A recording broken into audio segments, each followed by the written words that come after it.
सादर जय सिया राम मित्रों, कैसे हैं आप सब लोग। हमारे चैनल के साथ में आपको बड़ा ही आनंद आ रहा होगा। हमारी यात्राओं के पड़ाव के क्रम में आखिर हम पहुंच गए भगवान का सबसे प्रिय स्थान चित्रकूट। चित्रकूट जहां आज भी भगवान श्री राम के नाम से एक घाट है जिसे कहते हैं राम घाट। इसी के समीप बाबा तुलसीदास जी के जीवन चरित्र का एक भाग तुलसी घाट भी यहीं समीपस्थ स्थित है। यह वो स्थान है जहाँ से ही हनुमान जी के माध्यम से प्रथम बार भगवान श्री राम और लक्ष्मण जी ने साक्षात तुलसीदास जी को दर्शन दिए थे। राम घाट और तुलसी घाट इतने मनोरम दृश्य हैं कि मन को आनंदित करने वाले हैं। ऐसा आभास होता है मानो भगवान साक्षात वर्तमान में भी यहाँ अपनी लीलाओं का प्रदर्शन कर रहे हो। यहाँ ठहरने की अति उत्तम व्यवस्थाएं हैं। कई भोजनालय हैं जो आपके यहाँ के प्रवास को सुगम बनाने की चेष्टा करते हैं। रात्रि विश्राम के पश्चात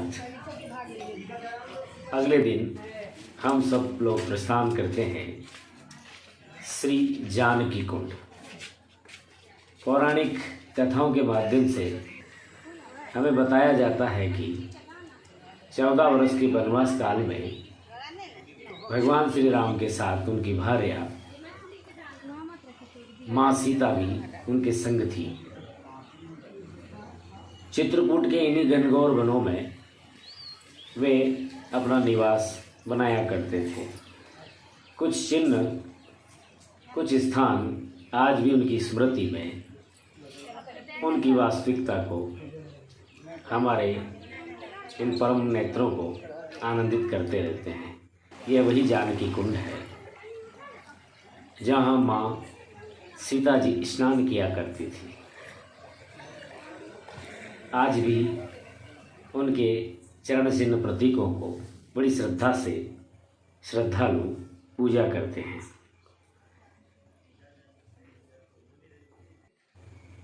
यहाँ के बाद में हम लोग अन्य सहयात्रियों के साथ प्रस्थान करते हैं स्फटिक शिला की ओर।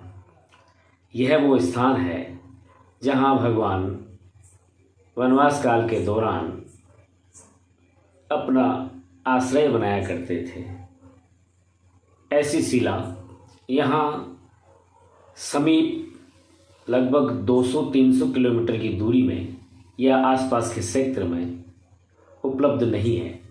ऐसी चमकदार शिला जहाँ कहते हैं कि भगवान श्री राम सीता जी के साथ विश्राम किया करते थे। उसके साथ जो ऐसा पत्थर सारे चित्रकूट में नहीं। यहाँ भगवान रामचंद्र जी जंगल में फूल लाए, शिला में बैठ करके भगवान बेड़ी या गजरा बनाया, माता का अलंकार किया।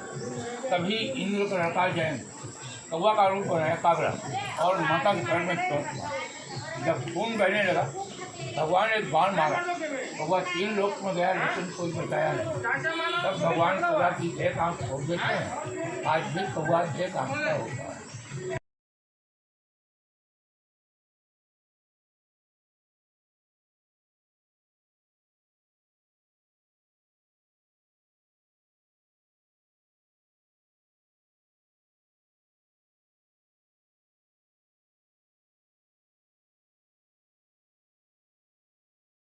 यहाँ के बाद हम लोग प्रस्थान करते हैं परम सती माँ अनुसुईया जी का आश्रम।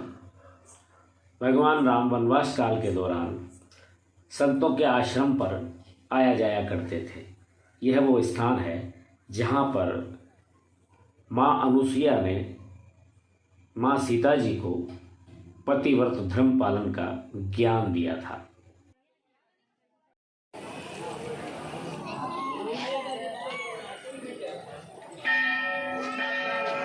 भगवान श्री राम अपने वनवास काल में लगभग 11.5 साल तक इसी चित्रकूट परिसर में अपना वास करते रहे। उसी में से एक स्थान है माता सती अनुसुईया। अत्रि और अनुसुईया की कथाएं आपने कई सारे शास्त्रों में, ग्रंथों में, रामायण में आपने पढ़ी और सुनी हो। ये वो स्थान है जहाँ माँ सती ने, यानी कि माँ सती अनुसुईया ने माँ जानकी को अपने पति धर्म की ज्ञान को पूरे रूप से सुनाया था, समझाया था। ये माँ अनुसुईया वही है जिन्होंने ब्रह्मा और विष्णु महेश को बालक रूप में बना दिया था। ऐसी तपस्थली, ऐसी तपस्विनी माँ सती अनुसुईया जी का ये स्थान है जहाँ की यात्रा हम लोग आपको करवा रहे हैं। ये समीप ही मंदाकिनी नदी यहाँ पर प्रवाहित रहती है। बहुत ही पुण्य भूमि है और पावन स्थान है। ये मंदाकिनी माँ के आप दर्शन कीजिए। और इसी आश्रम पर अत्रि ऋषि ने भगवान श्री राम को भी सांसारिक ज्ञान दिया था।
रोके हो? हाँ, कमरा जी। हाँ, गणेश भवन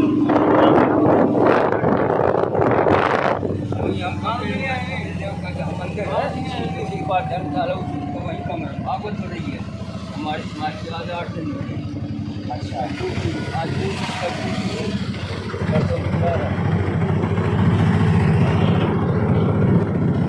कई दिनों के बाद में उनके मार्गदर्शन में ही भगवान श्री राम आगे बढ़ते हैं और अपना आवास बनाते हैं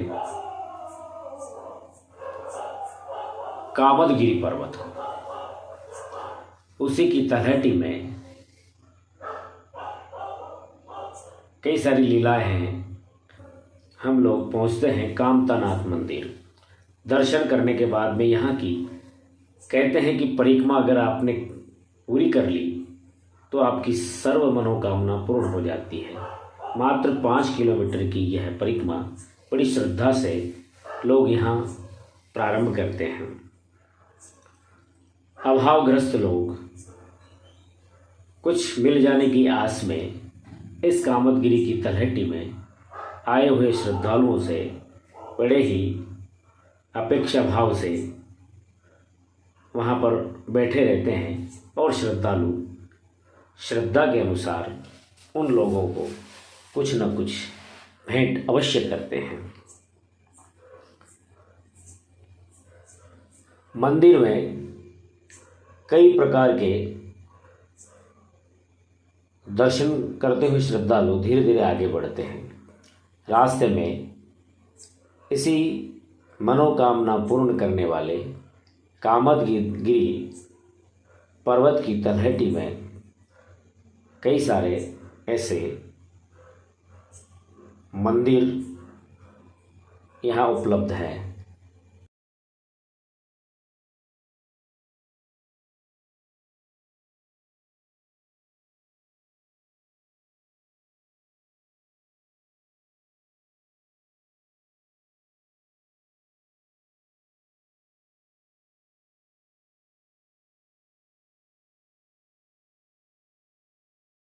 अभी कामदगिरी पर्वत की परिक्रमा यात्रा चल रही है और ये है मनोकामना पूर्ण करने वाली परिक्रमा। इसी परिक्रमा में जो पड़ाव आते हैं उनमें है श्री राम जानकी महल। यहाँ भगवान श्री राम जानकी ने विश्राम किया है। उनके स्थान पर ये महल बना हुआ है। ये मंदिर बाद में बनाया गया होगा। ये सामने संत नरहरि दास जी महाराज की समाधि स्थल है।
जहाँ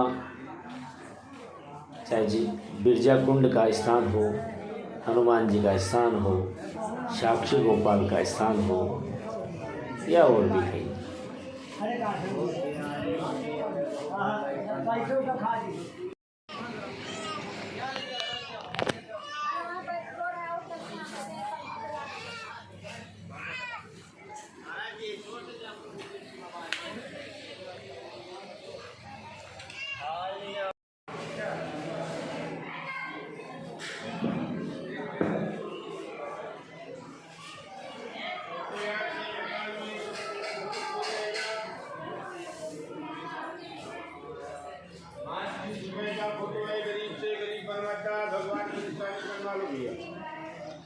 फोटो बनवा लो दीदी, फोटो। लेकिन एक स्थान ऐसा इस परिक्रमा मार्ग में आता है जो आपके मन को बड़े भाव से भर देता है। उन तमाम स्मृतियों को अपने मन चक्षु पर ले आता है, मानो आज ही घट रहा हो। और वो स्थान है जहाँ सबसे पहले श्री राम और भरत जी का मिलन हुआ।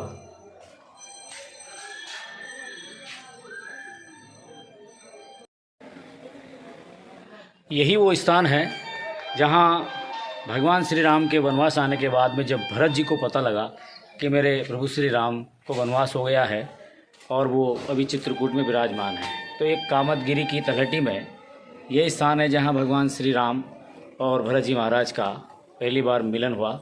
इसको भरत मिलाप मंदिर के नाम से भी जाना जाता है। ये जो प्रसंग है रामचरितमानस का एक विशेष प्रसंग है और भगवान इसी जगह कहते हैं कि जग जप राम राम जप जय ही। तुलसीदास जी ने वर्णन किया है। पूरा संसार भगवान को जपता है, लेकिन भगवान इसी जगह विराजमान होकर के दिन रात भरत भरत भरत का जाप करते हैं, क्योंकि भरत जी आत्मा से भी ज़्यादा प्रिय भगवान श्री राम को हैं। तो यही वो स्थान है, इसको मैं दिखाने का प्रयास करता हूँ। यहाँ भरत जी महाराज के राम जी की चरण पादुकाएँ हैं। यहाँ से ही भरत जी राम जी की चरण पादुका लेकर के अयोध्या की ओर प्रस्थान किए थे। तो यही वो स्थान है, मैं आपको पूरे दर्शन करवाता हूँ। ओ मैया तूने काठानी मनु में राम सिया, भेज दयरी बन में। ओ मैया तूने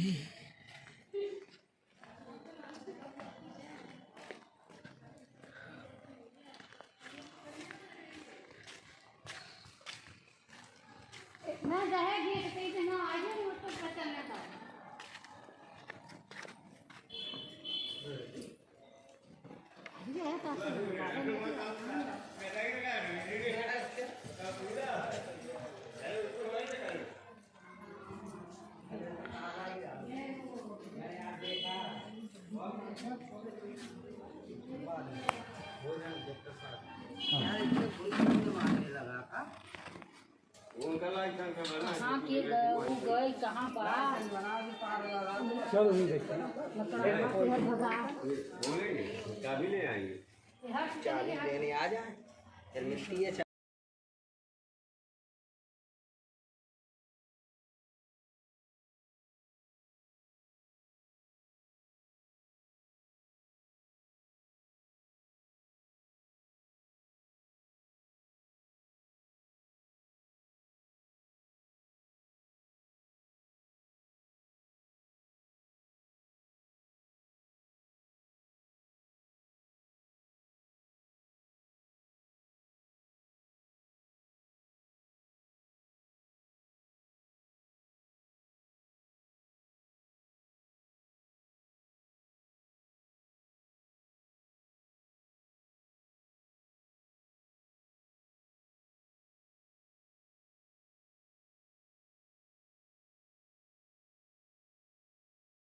आप सामने देख रहे हैं, यह वह स्थान है जहाँ पर भरत जी भगवान राम से जब मिलने जाते हैं तो उसी समय जनकपुरी से भगवान श्री राम के ससुर महाराज जनक भी वनवास में भगवान से मिलने के लिए आते हैं। लेकिन भगवान से पहले भरत जी और जनक जी महाराज का जहाँ सर्वप्रथम मिलन होता है, आज भी जनक और भरत मिलाप के नाम से ये छोटा सा मंदिर उस स्थान की पवित्रता को और वास्तविकता को दर्शाता रहता है।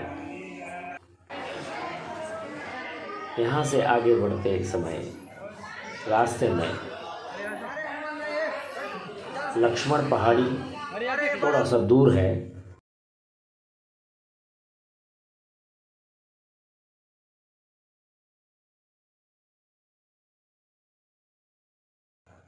कामदगिरी की परिक्रमा में कई प्रकार के ऐसे अच्छे और मन को शांत करने वाले, मन को आनंदित करने वाले, सदैव प्रेरणा देने वाले, भक्ति को प्रज्वलित करने वाले शिव मंदिरों के दर्शन हम लोग करते रहते हैं। रास्ते में कई श्रद्धालु वन के बंदरों को फल आदि की सेवा भी करते रहते हैं। रास्ते में आपको जगह जगह प्रसाद की, अल्पाहार की, भोजन की, फलों की और खिलौनों की दुकानें आपको सहज में देखने को मिल जाएगी। रास्ते में ही आपको पैदल चलने में असमर्थ यात्रियों के लिए एक व्हील चेयर लेकर के घूमते लोग भी आपको दिखाई देंगे, जो असहाय, असमर्थ लोगों के लिए सहायता करने के लिए, सशुल्क सहायता करने के लिए तैयार रहते हैं। परिक्रमा मार्ग में बड़ी श्रद्धा से यदि आप परिक्रमा लगाते हैं, निश्चित ही आपकी सारी मनोकामनाएं अवश्य पूर्ण होती है।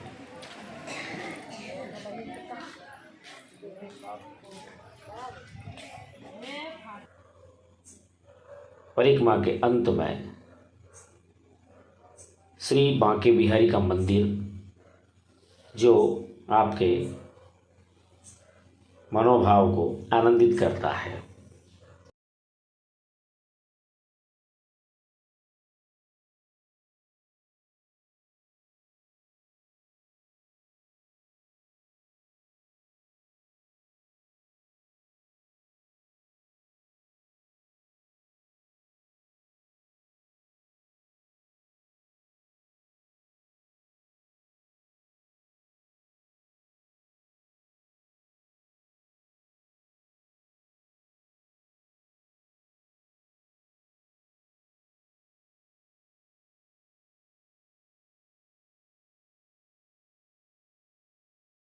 और क्या नाम है ये आपका? आनंद आनंद नाम है। क्या और कहना चाहेंगे हमारे दर्शकों से आप? यही कहना चाह रहे हैं भैया बहुत अच्छे हैं और कोटा राजस्थान से हैं, मिलकर बहुत अच्छा लगा। अभी राजस्थान तो आया नहीं और उनको ज़्यादा से ज़्यादा सपोर्ट करिए भैया को और आगे बढ़ाइए बस।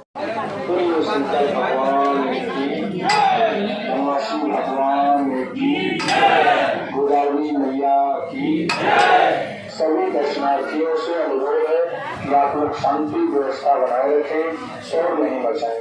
गुफाओं का रास्ता अत्यंत सक्रिय है, आने जाने का एक ही मार्ग में 10 मिनट का समय लगेगा। जैसे जैसे दर्शनार्थी निकल जाएंगे तभी आप लोगों को प्रवेश दिया जाएगा। बोलिए बनवासी भगवान की।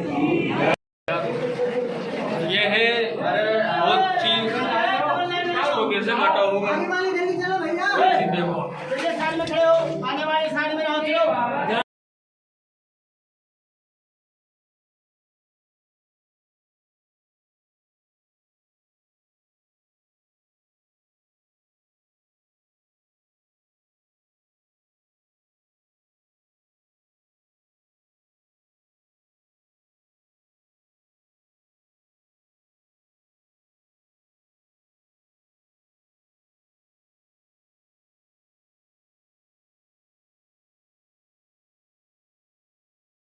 पहले हम लोग एक स्थान पर गए हैं जिसे कहते हैं गुप्त गोदावरी, माँ गोदावरी नदी का उद्गम स्थल।